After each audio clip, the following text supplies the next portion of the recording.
It was never a dull drive through Scotland. The country, defined by its breathtaking scenery, majesty, and unpredictable weather, never ceased to impress. Tonight, in late December 1996, the storm had been relentless. My old hatchback had endured heavy rain and tree branches whipping against the windshield. A peppermint sweet rolled around my mouth as the imposing view of my destination tightened the knot in my stomach. The winding roads cut through the slick, blackened fields, leading to a grand, stately home perched by the shores of Loch Ness. I pressed the brake with the aching sole of my red leather boot, bringing the car to a squeaking stop in a large puddle formed by the day's storm. Lightning bolts illuminated the landscape intermittently, the dark, churning waters of the loch, the swaying trees, and the ancient ruins of Urquhart Castle across the water. I wiped the fog from my thick-rimmed glasses and leaned forward, squinting at the open wrought iron gate that seemed to beckon me.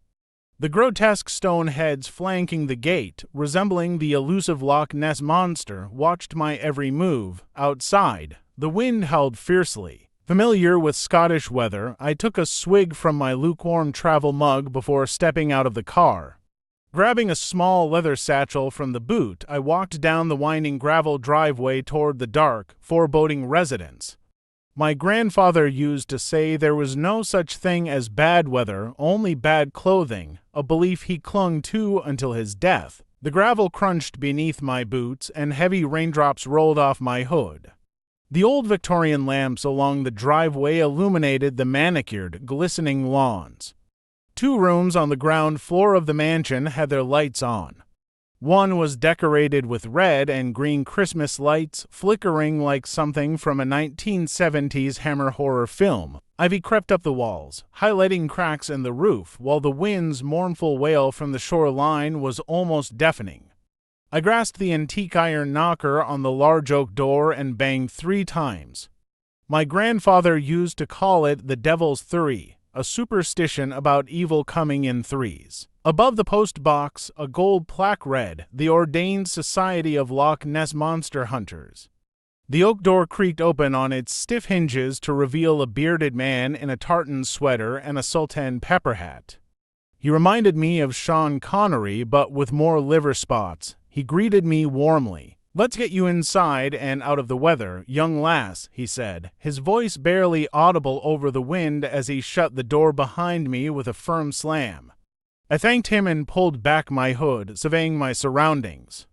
"The drawing room is just down the hallway," he said. "Make yourself comfortable. Are you a smoker?" "No, I don't smoke," I replied awkwardly, clutching my satchel. I watched as he hung my red raincoat on Nessie-shaped hangers by an umbrella stand. For a man in his 70s, he moved with surprising energy. It's a pity. "I've just received some excellent cigars from Nicaragua, an early Christmas present. I'll be with you shortly. I need to make a quick phone call." The wooden floor creaked under his weight as he hurried down the hallway in his slippers. I walked down the opposite corridor toward the lit room at the end, my wet boots leaving marks on the patterned carpet runner. The walls, decorated with dark green and red tinsel, seemed to mock the mansion's dark history. Detailed wood carvings of the mysterious creature adorned the wainscoted walls. The grandiosity of the place was intimidating, and I tried not to let myself feel vulnerable. My research had suggested I was meeting only this man tonight, but in a house this vast, certainty was elusive. Shapes seemed to watch me from every room I passed. In the drawing room, a tall Christmas tree stood draped in old-fashioned tinsel with a Nessie head atop instead of a traditional star. The large fireplace crackled with dry wood, filling the room with the scents of oak, leather, and cigar smoke. The cozy scene looked like a Christmas card, but I was far from at ease. My eyes scanned the walls filled with mysterious photos and artifacts, black and white photographs, newspaper clippings, and even what looked like dried reptilian skin samples. In one corner, a crystal whiskey decanter sat atop a large bureau, and a bay window offered a moonlit view of the loch. "It's Miss Gordon, I presume," a deep voice startled me from behind. "It's Miss Grant, Evelyn Grant," I said, turning to face him. "We spoke on the phone earlier today." The man's surprise was evident. "Ah, very good.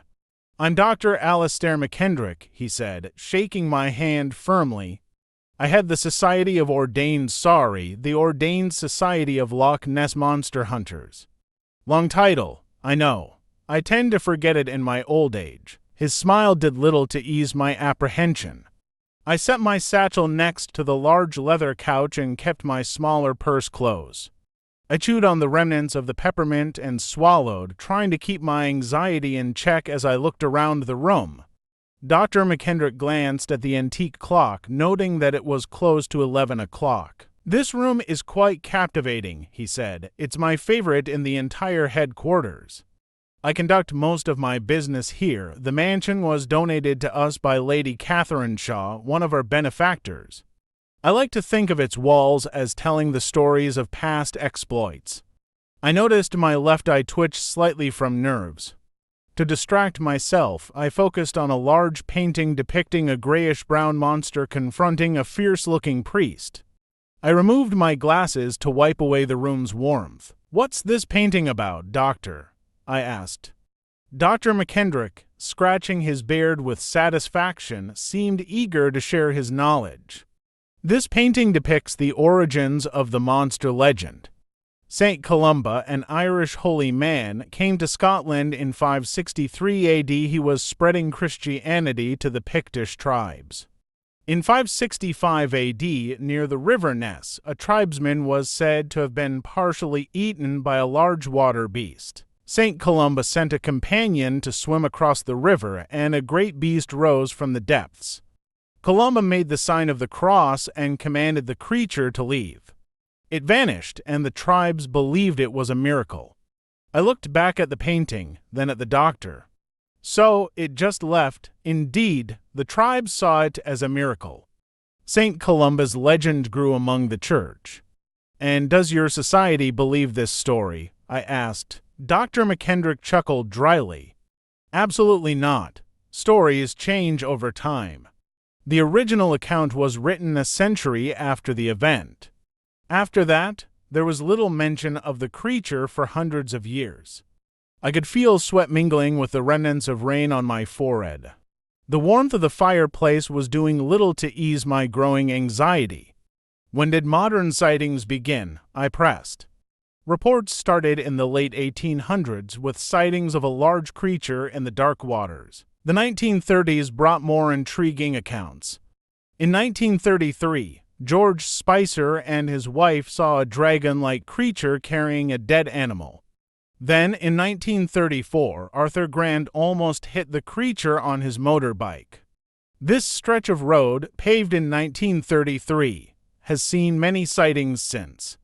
Before then, people rarely ventured so close to the shore. However, stories often attract false reports. Our society seeks hard evidence. Dr. McKendrick's gaze remained fixed on me, chipping away at my composure. "I have exactly what you're looking for," I declared, ready to reveal my purpose. "Something in that satchel?" he asked. "Yes. What is it?" "Irrefutable evidence of the creature's existence." The doctor paused, then moved to his desk, pouring himself a dram of whiskey. I heard a thudding noise from upstairs, which only heightened my tension. "Would you care for a glass of Islay's finest?" he offered. "I'd love one," I replied, hoping it would calm my nerves. The clink of the glass and the warmth of the whiskey helped ease my anxiety momentarily. "Excellent choice," Dr. McKendrick said with a smile. "That's the drink of a young lady with a lot to say." Out of the corner of my eye, I saw his pride as he looked at one of the photographs on the wall. His eagerness to discuss it seemed to overshadow his interest in what I had come to present. I sampled the smoky scent of the scotch and examined a blurred black and white photograph of a shape in the water. "This is one of the earliest photos of the creature," Dr. McKendrick said. "The original negative is lost, and the picture has deteriorated. It's nothing to get excited about." "Why is that?" I asked. "It's actually a close-up of an otter," he replied with a hint of harshness. "Why is that significant?" I pressed. Instead of answering, Dr. McKendrick pointed to the next gold-framed photograph. His unreadable expression suggested there was more to the story.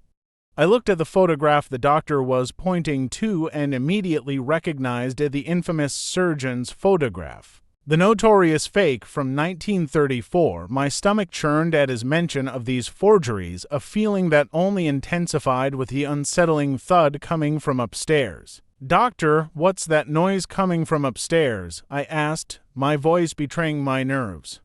His expression was unsettling, a mask of hostility that didn't match his calm tone. It reminded me of those Italian horror films where the dubbing never quite matched the actors' faces. "Old houses sometimes make noises. I assure you, you are very much alone here," he said, his voice almost mocking. "Now, look at this next photo." I stepped back as he revealed the next photograph. It wasn't like the others, it was in color and strikingly clear. The image showed a gigantic, sloped head with a brown mane and sharp teeth, attached to a long, muscular neck. The creature's body was blubbery with massive diamond-shaped flippers, its black eyes glaring directly at the camera. It felt as though the monster was staring right through me, making my skin crawl. This photograph is only on display here at the Society. You won't find it in any newspaper or hear about it on the radio. It's the only one in existence that shows the real creature, the doctor said, his tone as cold as the whiskey he'd been drinking. "I assume you already know that. Now, let's see what drove you all the way from London in the dead of night. What do you have to show me?" I carefully unbuckled my satchel, its musty smell a reminder of its age. The doctor's expression remained inscrutable as I laid a single VHS cassette tape, encased in a tattered cardboard slipcover, on the oak table.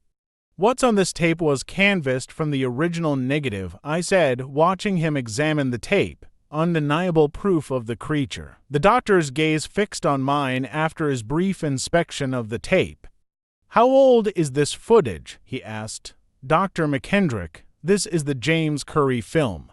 The old man looked genuinely startled, his composure momentarily breaking. Seeing his reaction gave me a boost of confidence despite the fear gnawing at me. His unpredictable behavior reminded me of my uncle's violent outbursts in his later years. The noises from upstairs added to my anxiety, and I kept my hand near my purse for safety. "The James Curry film is a myth," he said dismissively. "Doctor, you lead an organization dedicated to a lake monster. Don't you see the irony?" I countered. The doctor looked as if he was used to having his way and was unprepared for such a challenge. "Well said, little miss," he replied. "But James Curry was just a creation of a local newspaper desperate for a story." I smiled with growing assurance. The doctor's surprise was evident until he noticed the pistol I held pointed at him. "Tell me the whole story. Enlighten me," I said, my eyes wide. He seemed to sense the seriousness of the situation when the cylinder of my revolver clicked into place. "All right, you've got me," he said with a resigned sigh. "Here's what we know at the Society. The Aberdeen Evening Express published a story about a bank manager named Mr. Curry, who supposedly captured footage of the creature in the 1930s. He claimed to have over 3 minutes of undeniable evidence, which he locked away in a London bank vault. He said he wouldn't release it until such matters were taken seriously. The problem is, there's no record of a James Curry. The article said he'd been dead for over 20 years, but no bank in London had any trace of him. The whole article was filled with inconsistencies. That's because his name wasn't really James Curry, I said, my tone resolute. I retrieved the original footage from a bank vault in Great Portland Street, London. That vault belonged to my grandfather. His name was John Douglas. The doctor's face went pale, and he seemed to be struggling with recollection. My anger was palpable. "In about 10 minutes, the other members of the Society will arrive," he said firmly. "And my staff upstairs won't be pleased if they're woken by gunfire." I stood my ground. "Let's watch the tape, doctor." I slid the video cassette into the whirring tape player. The doctor fumbled with the channel as my heart raced. The television screen crackled with static before a disturbing black and white image came into focus. The doctor took a sharp breath, and I told him to keep his eyes on the screen. The footage showed a beach at the edge of the loch with Urquhart Castle in the background. The scene would have been picturesque if not for the disturbing sight of a bound and blindfolded woman on the rocks screaming. 3 minutes of evidence, doctor, as the water disturbed violently, a massive horse-like head emerged from the loch and moved toward the shoreline. The creature was fully revealed, and it analyzed the woman before dragging her into the water. The monster's rampage subsided, and 2 men appeared on screen, John Douglas and Dr. McKendrick. Tears streamed down my face, but my rage was overpowering. This trip had turned from one of discovery to one of revenge. "I must say," I said coldly, "you've aged incredibly well. Unnaturally so." The television screen fizzled to static as the doctor turned to me, his hands raised. "To get ahead in life, everyone must make sacrifices," he said. "Even if those sacrifices are other people. You've been doing this for years, feeding people to that creature to extend your life. What kind of dark magic is this?" That newspaper article was a warning. John knew I'd read it. Using the name Curry was a final jab. Curry was the name of my pet dog. John wasn't pleased when the creature ate it. He laughed. "You fed your dog to that monster?" I asked, horrified. "Well," he said with a laugh, "yes, as a matter of fact. That's disgusting. She was a beagle. She would have run away eventually. Besides, animal sacrifices offered no benefits. To preserve aging, you need people. The fresher, the better," he said. "Do you know how old I am?" "You're 113 years old," I said, my research matching the firepower in my hand. "How do you know that?" he asked, visibly shaken. "It was in my grandfather's diary." The doctor was drenched in sweat, his heart racing as if old age was catching up with him. His disbelief was palpable as I lowered my gun and eased off the trigger. "You told my grandfather the monster was there to heal my grandmother. She had cancer.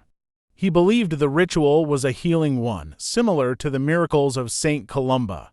My grandfather drank himself to death over it. He never recovered from the sacrifice you made, but he told me about the footage before he died. The rest was in the diary." The doctor whimpered in pain, clutching his stomach. "What's happening to me?" he cried. His vision blurred as he vomited translucent bile onto the tartan rug. He collapsed, his 250 pounds hitting the hardwood floor with a thud. I pocketed the gun and sighed in relief. "I spiked your single malt earlier," I said, feeling a grim satisfaction. "I timed it well. It was nice seeing you sweat." The upstairs was different from the rest of the house, a dark, barren hallway with a sickly golden carpet stained by time. The wooden shelves were empty, covered in dust and dead flies.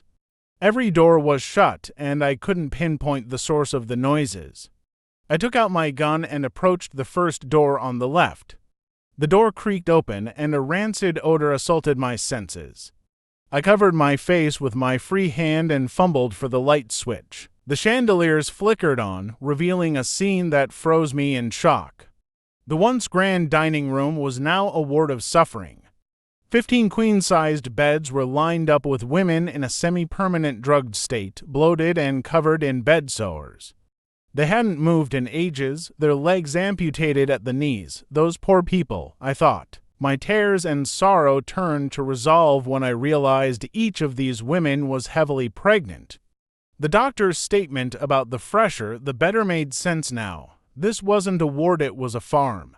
As the doctor began to regain consciousness, the storm outside battered him with freezing rain. Bound and shivering on the rocks, he struggled against the dockline rope around his wrists. Lightning revealed Evia watching from the drawing room. The doctor saw the creature's bulbous eyes, and in a moment of twisted admiration, he declared, "My word, you are magnificent. The most beautiful thing I've ever seen." The sounds of bones breaking and flesh tearing were lost to the storm. For me, it was as silent as the James Curry tape, but with a more satisfying conclusion. I glanced at the doctor's framed credentials on the wall, feeling a profound sense of euphoria. I took one last look at the stormy night outside and said to myself, "Thank you, doctor. I feel younger already,